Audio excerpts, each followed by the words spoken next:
आज Doubtnut app download करें। Doubtnut पर अपने सभी गणित, रसायन विज्ञान, भौतिक विज्ञान और जीव विज्ञान के डाउट्स का करो सफाया। बस प्रश्न की फोटो खींचो, एक ही प्रश्न को क्रॉप करो और तुरंत वीडियो सोल्यूशन पाओ। अभी डाउनलोड करें। प्रश्न दिया है अल्फा, बीटा और गामा विकिरणों को उनकी ऊर्जा, दूसरा भेदन क्षमता, तीसरा आयनीकरण क्षमता और चौथा हानिकारक प्रभाव के क्रम में लिखिए बोल के। ठीक है, तो अगर हम लोग पहले की बात करें, ठीक है, ऊर्जा के लिए, तो देखिए ऊर्जा किसकी अधिक होगी? जो प्रकाश के वेग के अनुसार चलेगा। ठीक है, अर्थात देखिए जो हमारा अल्फा कण होता है वो क्या होता है? एक हीलियम नाभिक होता है। ठीक है, हीलियम नाभिक है अर्थात इसका द्रव्यमान हम लोग को ज़्यादा मिलेगा। और जो बीटा कण होता है वो तीव्र गति से चलने वाले इलेक्ट्रॉन होते हैं। ठीक है, और जो गामा विकिरण होता है वो हमारा फोटोन होता है। ठीक है, एच न्यू फोटोन से प्रदर्शित करते हैं हम लोग, और ये दोनों कण होते हैं।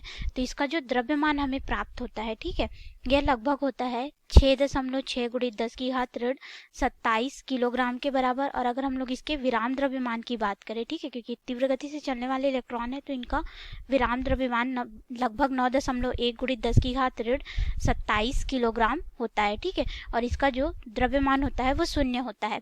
तो देखिए ये क्या होता है कि जब ये लोग चलेंगे, ठीक है, तो इसका द्रव्यमान अधिक है अर्थात इसका वेग जो है वो कम हो जाएगा। ठीक है, तो वेग कम हो जाएगा तो इसकी ऊर्जा भी कम हो जाएगी, क्योंकि हम लोग जानते हैं कि जो आइंस्टीन का द्रव्यमान ऊर्जा समीकरण होता है E बराबर वो क्या होता है? mc का वर्ग होता है। ठीक है, m द्रव्यमान को प्रदर्शित करता है, c जो रहता है प्रकाश की चाल को प्रदर्शित करता है। ठीक है, तो जो हम लोग अगर अल्फा कण के लिए देखें तो इसका क्या हो जाएगा? द्रव्यमान अधिक है अर्थात इसका वेग कम हो जाएगा, क्योंकि भारी वस्तु जो है वो कम गति से चाल चलेगी, ठीक है, या फिर कम गति से चलेगी, तो उसकी ऊर्जा का मान क्या हो जाएगा? कम हो जाएगा। और इसमें तो द्रव्यमान है ही नहीं, अर्थात यह जो हमारा गामा विकिरण है, ठीक है, यह 3 × 10⁸ मीटर प्रति सेकेंड की गति से चलता है। अर्थात यह लाइट की, यानी कि हमारी जो प्रकाश की गति होती है, ठीक है, उसके वेग से ये चलता है। तो सबसे ज़्यादा जो ऊर्जा होगी वो किसकी होगी? हमारे पास गामा विकिरण की। फिर हमारे पास किसकी होगी? देखिए जो बीटा कण होते हैं, ठीक है, वो क्या होते हैं? तीव्र गति से चलने वाले इलेक्ट्रॉन होते हैं, तो इनकी भी गति जो है वो लगभग प्रकाश की चाल के बराबर हमें प्राप्त होती है। ठीक है, लगभग हमें इतने के बराबर प्राप्त होती है। तो हमारे पास फिर बीटा कण की ऊर्जा आएगी, उसके बाद हमारे पास सबसे कम में जो रहेगी वो अल्फा कण की ऊर्जा होगी।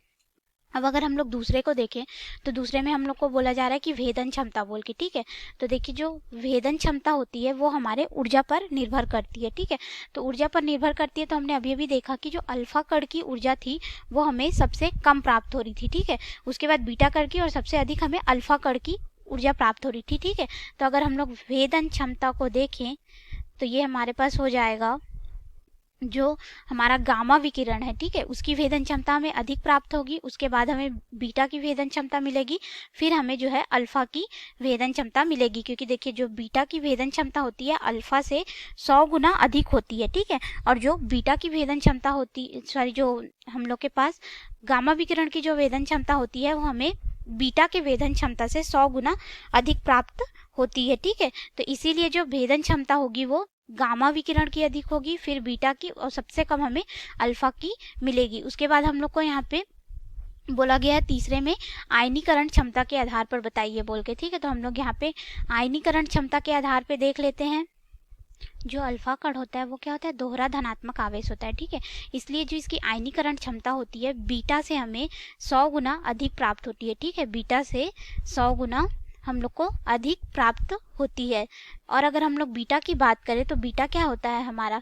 इसमें एक आवेश होता है, क्योंकि ये तीव्र गति से चलने वाले इलेक्ट्रॉन होते हैं, अर्थात इसमें एक ऋणात्मक आवेश हमको प्राप्त होता है। ठीक है, तो इसकी जो भेदन क्षमता होती है वो गामा विकिरण से हमें 100 गुना अधिक प्राप्त होती है। ठीक है, और जो अगर हम लोग गामा विकिरण की बात करें तो गामा विकिरण क्या होता है? एक आवेश रहित हमारा फोटोन होता है। ठीक है, उसमें सिर्फ ऊर्जा होती है, आवेश नहीं होता, इसीलिए यह किसी भी माध्यम में अर्थात विद्युत क्षेत्र या चुंबकीय क्षेत्र में विक्षेपित नहीं होता है, यह सीधी गति से निकल जाता है। ठीक है, तो इसकी जो आयनीकरण क्षमता होती है वो न्यूनतम होती है, यानी कि अगर हम लोग इसको देखें तो यह बीटा कण से हमें बहुत ही कम प्राप्त होती है, अल्फा कण से भी बहुत कम प्राप्त होती है। ठीक है, तो इसकी जो आयनीकरण क्षमता होती है वो हमें न्यूनतम प्राप्त होती है क्योंकि यह आवेश रहित कण है। तो इसके आधार पे अगर हम लोग देखें तो हमें यहाँ पे अल्फा कण की आयनीकरण क्षमता अधिक प्राप्त होगी, फिर हमें बीटा कण की आयनीकरण क्षमता प्राप्त होगी, फिर हमें गामा विकिरण की आयनीकरण क्षमता प्राप्त होगी। अब हमें चौथा बिंदु यहाँ पे बोला गया है कि इनके हानिकारक प्रभाव के क्रम में लिखिए बोल के, तो हम लोग इनको हानिकारक प्रभाव के क्रम में भी यहाँ पे देख लेते हैं।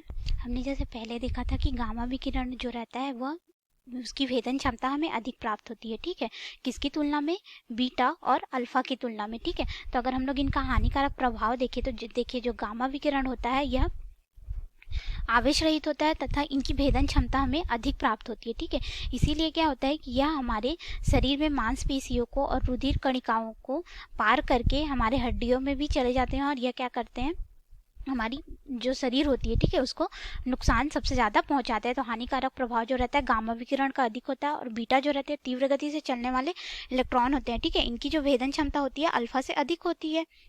इसीलिए जो बीटा कण होते हैं, ठीक है, वह हमें अल्फा से थोड़े कम बीटा से गामा से थोड़े कम परंतु अल्फा से हमें अधिक हानिकारक प्रभाव प्रदर्शित करते हैं। और अगर हम लोग बात करें अल्फा कण की तो अल्फा कण जो होता है वह सिर्फ हमारे शरीर के मांसपेशियों तक ही सीमित रहता है, इसके आगे या भेद नहीं सकता। इसीलिए इसका हानिकारक प्रभाव जो रहता है इन दोनों की तुलना में थोड़ा कम रहता है, परंतु तीनों ही हानिकारक प्रभाव जो है वो पैदा करते हैं। तो इस तरह से हमने एक एक करके इनके बढ़ते क्रम में देखा कि जो हमारा गामा विकिरण है वो अधिक हानिकारक होगा, फिर हमारा बीटा, फिर अल्फा कण, और अगर आयनीकरण क्षमता में देखें तो हमें इस तरह से संबंध प्राप्त हुआ। और अगर हम लोग यहाँ पे भेदन क्षमता के हिसाब से देखें तो हमें यहाँ पे ऐसे संबंध प्राप्त हुए हैं। और अगर हम लोग ऊर्जा के रूप में देखें तो भी हमें इस तरह से इन लोग का संबंध प्राप्त हुआ। तो इस तरह से हमने चारों हिस्से को हल कर लिया। धन्यवाद।